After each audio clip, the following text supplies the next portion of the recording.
निसार अली मेरा नाम। हाफजाबाद हाफजाबाद के नाल पिंड पिंडी बावरे उत्थे रहा। इतने मजदूरी करी जा अपनी उम्र कोई तो होनी 50-55 साल की।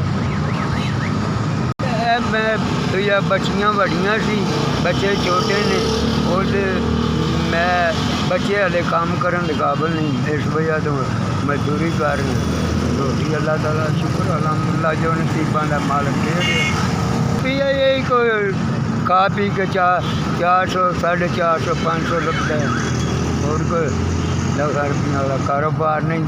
मजदूरी करी दी अल्लाह ताला रोटी दे रहा शुक्र। और भाई हूँ पैसों नाल ही होंदा ना कारोबार, जो पैसे होंगे तो फिर करांगे, तो जो पैसे इन्ने ही रोटी कमा के बच्चों को खुआनी तो फिर वो कारोबार तो नहीं लम्बे चौड़े। बस शुक्र अलहमदुलिल्लाह जो नसीबों का मालक गुजारा कर रहे हैं।